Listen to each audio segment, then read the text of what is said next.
তৃতীয় শ্রেণীর বিজ্ঞান বই নিয়ে ধারাবাহিকভাবে তোমাদের সাথে আলোচনা করছি। এখন তোমাদের সাথে 7ম পৃষ্ঠা থেকে আলোচনা করব। 4 নাম্বার, ফুলের উপস্থিতির উপর ভিত্তি করে উদ্ভিদের শ্রেণীবিন্যাস। আমরা জানলাম যে কাণ্ডের উপর ভিত্তি করে উদ্ভিদের শ্রেণীবিন্যাস করা যায়।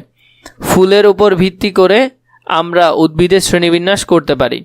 ফুলের উপস্থিতির উপর ভিত্তি করে কিভাবে উদ্ভিদকে বিভিন্ন শ্রেণীতে ভাগ করা যায়। কাজ, ফুলের ভিত্তিতে উদ্ভিদের শ্রেণীবিন্যাস। যা করতে হবে: 1, নিচে দেখানো ছকের মতো করে খাতায় একটি ছক তৈরি করি। খাতায় লিখবে গোলাপ গাছ এবং ফর্ন গাছ।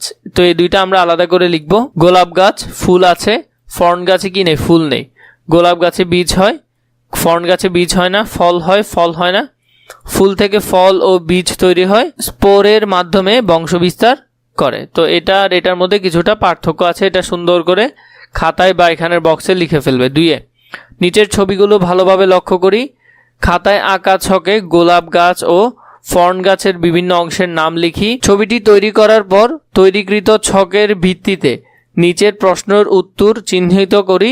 গোলাপ গাছ ও ফর্ন গাছের বিভিন্ন অংশ দেখতে কি একই রকম নাকি আলাদা? সহপাঠীদের সঙ্গে মত বিনিময় করি। 5, ফুলের উপস্থিতির ভিত্তিতে কিভাবে উদ্ভিদের শ্রেণীবিন্যাস করা যায় তা নিয়ে সহপাঠীদের সঙ্গে আলোচনা করি।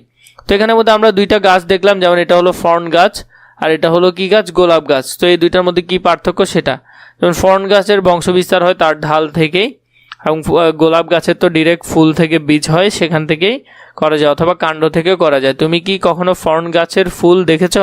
গোলাপ ও ফর্ন গাছের সাধারণ অংশগুলো কি কি? তো এই দুইটা প্রশ্ন দিয়েছে আমাদেরকে এখানে। গোলাপ গাছ ও ফর্ন গাছের বিভিন্ন অংশগুলো এখানে লেখা আছে। এরপরে হলো সাধারণ অংশগুলো কি কি? সাধারণ অংশ হলো মূল, কাণ্ড ও পাতা। 4, ফুলের উপস্থিতির ভিত্তিতে উদ্ভিদের শ্রেণীবিন্যাস। ফুলের উপস্থিতির ভিত্তিতে 2 প্রকার, সুপুষ্পক এবং অপুষ্পক উদ্ভিদ। সারসংক্ষেপ: গোলাপ ও ফর্ন উভয় গাছেরই মূল, কাণ্ড ও পাতা রয়েছে, কিন্তু ফর্ন গাছের কি নেই? ফুল নেই। এটা হলো ফুলের অংশ, এটা হলো পাতা যেটা দোনোটার আছে, এটা হলো কাণ্ড দোনোটার আছে, এটা হলো মূল দোনোটারই আছে। যেসব উদ্ভিদ ফুল হয় সেগুলোকে বলা হয় সুপুষ্পক উদ্ভিদ। খুব বেশি গুরুত্বপূর্ণ, ক প্রশ্নে বা সংক্ষিপ্ত প্রশ্ন আসতে পারে। মোট উদ্ভিদের মধ্যে প্রায় 90% হলো যে কি? ফুল হয়। আম, গোলাপ, শাপলা ইত্যাদি, এগুলো খুবই গুরুত্বপূর্ণ, এটা মনে রাখবে। আবার যেসব উদ্ভিদের ফুল হয় না সেগুলোকে অপুষ্পক উদ্ভিদ বলে। এগুলোর মধ্যে অধিকাংশ উদ্ভিদের আবাসস্থল হলো ছায়াযুক্ত বা স্যাঁতস্যাঁতে শীতল স্থানে, যেমন মস, ফর্ন, টেকি শাল ইত্যাদি। তো এগুলো হলো যে কি? অপুষ্পক উদ্ভিদ। অপুষ্পক উদ্ভিদ এবং সুপুষ্পক উদ্ভিদ দুইটা চিত্র দেওয়া আছে, একটু দেখে নিবে। চলো পারি কিনা দেখি। তো এখানের মধ্যে ক, খ, গ আমাদেরকে দিয়েছে। এখানে কি কি হবে সেটা আমাদেরকে লিখতে বলেছে।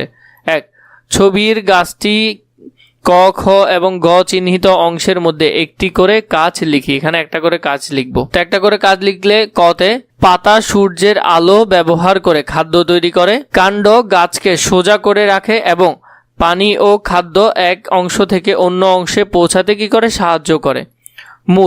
মূল মাটি থেকে পানি ও খাদ্য শোষণ করে এবং গাছকে মাটির সঙ্গে দৃঢ়ভাবে আটকে রাখে। এখানে বলেছে 2, যদি ক অংশটি না থাকে তাহলে উদ্ভিদটি কি হবে এবং কেন হবে? যদি ঘ অংশ মূল না থাকে তাহলে গাছটি বাঁচতে পারবে না, কারণ মূল না থাকলে গাছ মাটি থেকে পানি ও খাদ্য শোষণ করতে পারবে না এবং গাছটি মাটিতে দাঁড়িয়ে থাকতে পারবে না। তো এখান থেকে তোমরা সুন্দর করে আনসারগুলো লিখে ফেলবে।